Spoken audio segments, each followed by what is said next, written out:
اردو کور کے معزز دوستوں، میں ہوں ماجد ملک اور آپ تمام دیکھنے اور سننے والوں کو السلام علیکم۔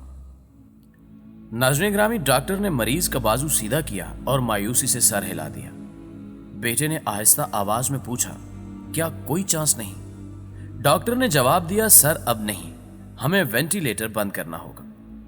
بیٹے نے سر نیچے کیا اور آہستہ آہستہ چلتا ہوا کمرے سے باہر نکل گیا۔ پیارے دوستوں، مریض کی کہانی 1940 میں شروع ہوئی تھی۔ اس کے والد نے جنوبی کوریا کے شہر ٹائگو میں چھوٹی سی کمپنی بنائی۔ کوریائی زبان میں 3 ستاروں کو سامسنگ کہتے ہیں۔ قدیم روایات کے مطابق اکٹھے طلوع ہونے والے 3 ستارے کبھی غروب نہیں ہوتے۔ والد بیونگ چل نے خوش شگونی کے لیے کمپنی کا نام سامسنگ رکھ دیا۔ یہ لوگ شروع میں فروٹ اور فروزن فش ایکسپورٹ کرتے تھے۔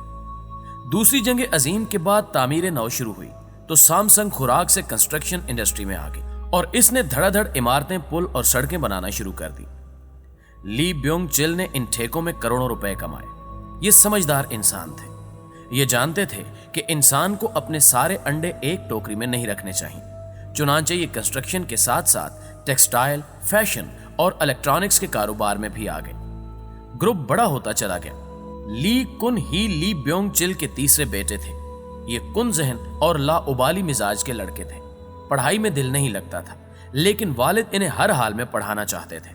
لی کن ہی نے وسیڈا یونیورسٹی سے اکنامکس کی ڈگری لی اور بزنس کی اعلیٰ تعلیم کے لیے جارج واشنگٹن یونیورسٹی امریکہ میں داخلہ لے لیا۔ جارج واشنگٹن کا دور لی کی زندگی کا فضول اور ناقابل بیان زمانہ تھا۔ یہ اپنی ڈگری تک مکمل نہ کر سکے۔ والد نے انہیں واپس بلا لیا اور کنسٹرکشن اور ٹریڈنگ کے کام میں لگا دیا۔ یہ گرتے پڑتے یہ کام کرتے رہے۔ والد ان کی کارکردگی سے مطمئن نہیں تھے۔ ان کا خیال تھا کہ یہ پوری کمپنی کو ڈبو دیں گے۔ والد 1987 میں انتقال کر گئے اور لی کو مجبوراً کمپنی سنبھالنا پڑ گئی۔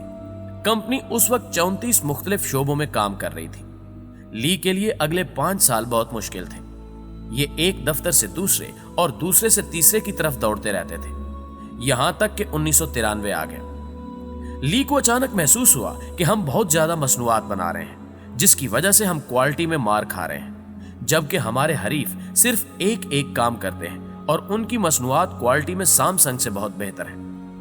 لی کو محسوس ہوا کہ ہم نے اگر اپنے حریفوں کو کوالٹی میں مار نہ دی تو ہم پٹ جائیں گے۔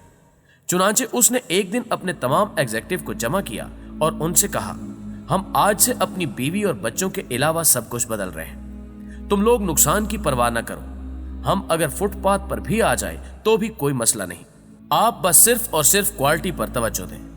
ہماری پروڈکٹس ہر صورت میں مارکیٹ میں نمبر 1 ہونی چاہیے اور سامسنگ کے لوگوں کو گارنٹی ہونا چاہیے۔ یہ میجر شفٹنگ تھی۔ کمپنی کی انتظامیہ نے انہیں سمجھانے کی کوشش کی، لیکن وہ ڈٹے رہے۔ وہ ہر قسم کا نقصان برداشت کرنے کے لیے بھی تیار تھے۔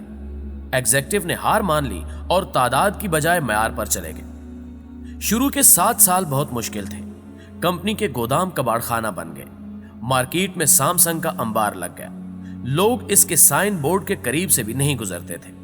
ڈسٹریبیوٹرز تک بھاگ گئے، مگر یہ پیچھے نہ ہٹے۔ 1995 میں ایک طرف کمپنی کا بیڑا غرق ہو گیا اور دوسری طرف لی کن ہی پر جنوبی کوریا کے صدر رو تائے وو کو $30 ملین رشوت دینے کا الزام لگ گیا۔ یہ تفتیش، انکوائریاں اور عدالتی مقدمات کا بھی سامنا کرنے لگے۔ وہ دور مشکل تھا، مگر اس دور نے انہیں پگھلا کر کندن بنا دیا اور یہ نکھرتے چلے گئے۔ سامسنگ اس دوران ٹیلی ویژن کی انڈسٹری میں آ گیا اور اس کا ٹی وی دیکھتے ہی دیکھتے مارکیٹ لیڈر بن گیا، اور یہ چند ماہ میں پیداوار، معیار اور فروخت میں سونی کو بہت پیچھے چھوڑ گیا۔ یوں کمپنی 2006 میں اعلیٰ معیار کی گارنٹی کارڈ بن گئی۔ یہ ہر گھر تک پہنچ گئی۔ لی کن ہی نے 1998 میں سمارٹ فونز کا یونٹ بھی لگا لیا۔ یہ یونٹ گیلیکسی کہلاتا تھا۔ گیلیکسی مارکیٹ میں آیا اور اس نے کشتے کے پشتے لگا دی۔ یہ بھی دیکھتے ہی دیکھتے عالمی برانڈ بن گیا، جس کے بعد سامسنگ $350 بلین کی کمپنی بن گئی۔ لی کن ہی کو فوربس نے 2014 میں دنیا کے 100 با اثر ترین لوگوں کی لسٹ میں بھی شامل کر لیا اور یہ کوریا کا امیر ترین شخص بھی بن گیا۔ یہ اسٹیٹ سے بھی امیر ہو گیا۔ لی کن ہی کی کامیابی کا پہلا ستون ٹیکنالوجی تھی۔ سامسنگ کا R&D بہت مضبوط ہے۔ اس نے اہل ترین سافٹ ویئر اور ہارڈ ویئر انجینئرز بھرتی کر رکھے ہیں، جن کی وجہ سے یہ گروپ پچھلے 10 برسوں سے مارکیٹ کو لیڈ کر رہا ہے۔ دوسرا، یہ گروپ معیار پر کمپرومائز نہیں کرتا۔ आप इनकी कोई प्रोडक्ट उठाकर देख लें, पैकिंग से लेकर साइज तक आपको इसका हर मयार हैरान कर देगा। और तीसरा, ली कुन ही खरीदो फरोख्त का एक्सपर्ट था। यह रास्ते की हर रुकावट को खरीद कर या गिरा कर आगे निकल जाता था। यह जनूबी कोरिया के कवानीन तक बदल देता था। यह अपनी मर्जी की हुकूमतें भी ले आता था और आला अदालतों के जज भी बदल देता था। चुनांचे ये स्टेट के अंदर एक स्टेट बन गया और ये स्टेट असल स्टेट से बड़ी और मजबूत थी। नाज़रीन ग्रामी, आप जनूबी कोरिया की तारीख निकाल कर देख लें, आपको मुल्क के हर सियासी उतार चढ़ाव के पीछे सैमसंग और ली कुन ही मिलेगा। ये दर्जनों मर्तबा इंक्वायरियों, तफ्तीशों और मुकदमात का हदफ बना। इस पर सदूर को रिश्वत देने के इल्जामात भी लगे और इसे सियासी खरीदो फरोख्त का व्यापारी भी कहा गया। 2008 में इस पर टैक्स चोरी के इल्जामात साबित हो गए। इसे सजा भी हुई, लेकिन इसने अदालत और हुकूमत दोनों को खरीद लिया। सजा मुआफ हो गई, तहम इसे इंटरनेशनल ओलंपिक कमेटी का ओहदा वापस करना पड़ गया। ये पूरे कोरिया में बदनाम था, मगर इसे कोई नदामत, कोई परेशानी नहीं थी। ये मैदान में डटा रहता था।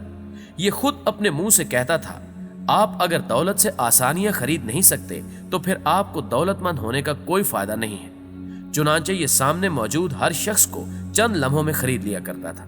इसकी ये आदत इतनी पुख्ता हो चुकी थी कि इसने आखिर में जिंदगी को भी खरीदने की कोशिश शुरू कर दी। मुअज़्ज़िज़ दोस्तों, चेयरमैन ली कुन ही को 2014 में हार्ट अटैक हुआ और ये कोमा में चला गया। इसकी वसीयत के मुताबिक इसे वेंटिलेटर पर शिफ्ट कर दिया गया और इसके लिए नई अद्वियात की इजाद का काम शुरू हो गया।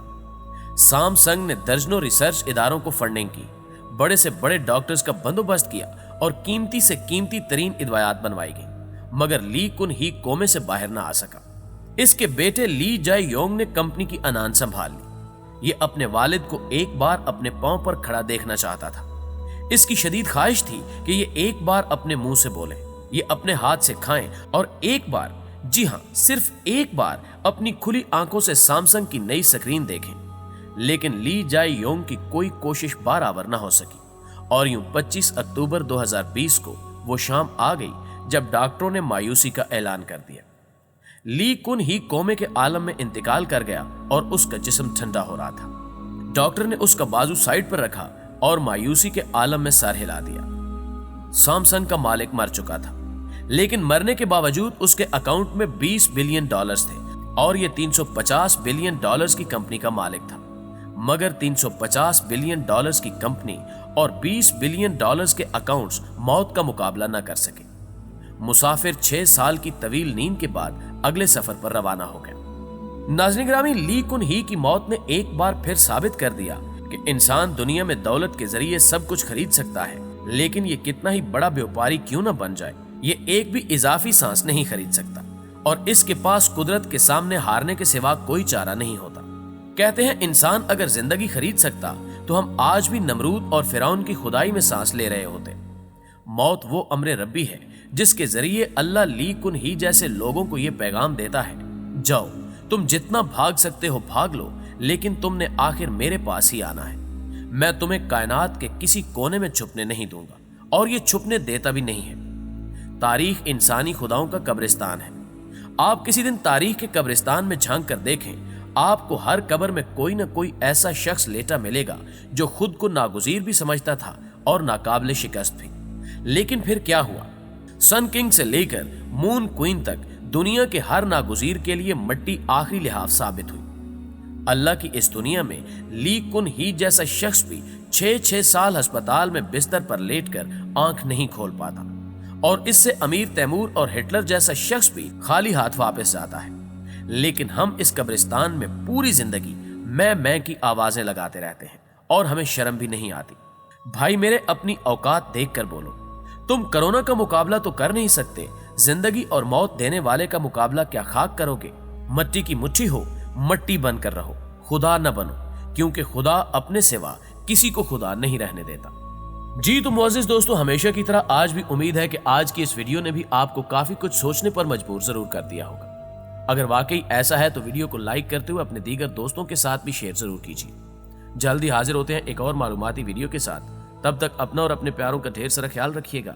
अल्लाह निगहबान।